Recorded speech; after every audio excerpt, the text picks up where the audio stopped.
Is Elon Musk's success just some kind of once-in-a-generation genius? Is it an insane amount of luck? Or what if it's something else entirely? What if there's a specific, repeatable pattern that he's used again and again to build these world-changing companies? Well, let's get into it, because in this explainer, we're going to decode that exact blueprint. And it all kicks off right here, with this one core philosophy. You know, this isn't just some clever soundbite he uses for interviews. This is the literal operating system behind SpaceX, behind Tesla, behind all of it. So that sets the tone for us. We're not here to talk about his life story. We're here to analyze a blueprint for building the future. All right, so the first and honestly the most critical piece of this entire pattern is this idea of rebuilding from zero. It's a way of thinking that forces you to completely ignore how things have always been done. Instead, you just focus on what is physically possible. It has a name, and it's called first principles thinking. To put it really simply, it's all about breaking a problem down to its most fundamental truths. You have to forget analogies, you have to forget what the so-called experts tell you is possible. You get down to the raw materials, the basic laws of physics, and you build your solution up from there. Let's see what that looks like in the real world. So when Musk first started looking at the space industry, everyone, and I mean everyone, just accepted that rockets were absurdly expensive. That was the cost of entry, you know? They were built by this massive, super inefficient chain of government contractors and suppliers, and you just threw them away after one flight. It was just the only way it had ever been done. And the sheer scale of the waste that Musk uncovered is just staggering. By using first principles, he didn't ask, how can I buy a cheaper rocket? He asked a much more basic question. What is a rocket actually made of? And the answer? Well, it's aluminum alloys, titanium, copper, carbon fiber. When he added up the cost of those raw materials, it came out to just 2% of a rocket's typical price tag. The other 98%? That was just people marking things up along a very long supply chain. The solution became crystal clear.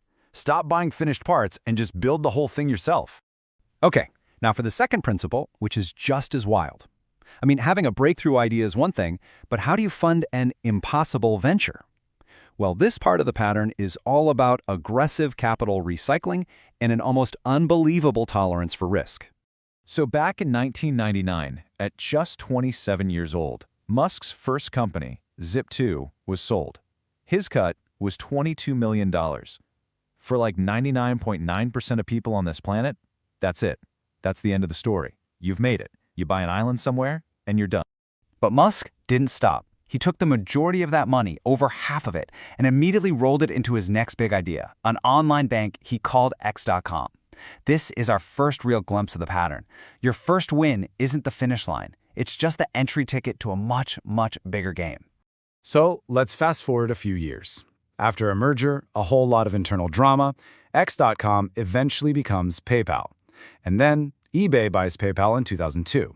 As the biggest shareholder, Musk walked away with about $180 million. Now, he was truly incredibly rich.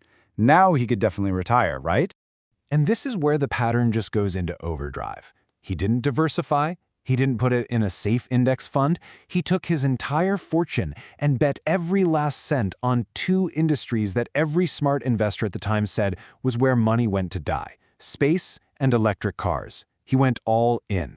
And this was the crucible moment. By 2008, after 3 rocket failures in a row, both SpaceX and Tesla were on the brink of just completely disappearing. He was personally broke, literally living on loans from his friends. He had just enough cash left to save one company, but instead, he split his last dollars between them. Then, on Christmas Eve, a last-ditch funding round saved Tesla, with just hours to spare. And just days after that, NASA awarded SpaceX a lifeline contract. He risked absolute total failure for just a shot at a monumental success. So, here's the crucial point. This pattern isn't just about big ideas and big bets. It's about relentless, obsessive execution.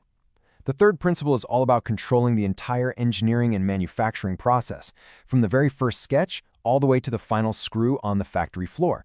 You know, unlike a typical CEO who spends their days in meetings and on earnings calls, Musk himself has said he spends about 80% of his time deep in the weeds of engineering and design.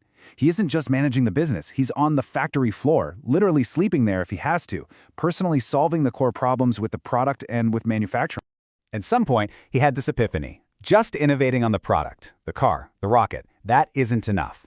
The real, lasting competitive advantage comes from innovating the factory itself. Building a better manufacturing process, what he calls the machine that builds the machine, that's the harder problem to solve. And because of that, it's way more valuable.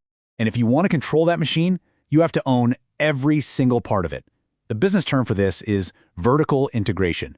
So instead of outsourcing, his companies build the most critical components themselves, everything from rocket engines to their own AI chips. This gives them incredible speed and total control, and it creates this powerful moat that competitors who are just assembling parts from other companies can never cross. So when you combine these three principles, you rebuild from zero, you bet everything, and you control the machine, you get the full pattern. But that kind of begs the question, right? What is he actually playing for? What is the real goal here? A quick look at his net worth gives us a pretty powerful clue. Unlike most billionaires who diversify their wealth across hundreds of different assets to protect it, his is almost entirely concentrated in the very companies he is actively building day in and day out. He doesn't cash out, he keeps his skin in the game. And this really reveals the final piece of the puzzle. The billions of dollars aren't the goal, they're a byproduct. The money is just a resource. It's a scoreboard that measures his progress toward achieving these massive civilization-level missions, making humanity a multiplanetary species and transitioning the entire world to sustainable energy. So here it is, the complete pattern, all distilled into 6 key takeaways. It's a blueprint that combines this unique way of thinking with an equally unique way of operating, reinvesting every single win, controlling your process from top to bottom, embracing risk, and focusing on a mission that is so huge it spans decades, not just a few financial quarters. And that leaves us with one final, kind of provocative thought. The pattern is, without a doubt, effective for creating world-changing companies. But it's also incredibly demanding. It requires what Musk himself calls staring into the abyss and eating glass. It's a powerful blueprint for building the future, for sure.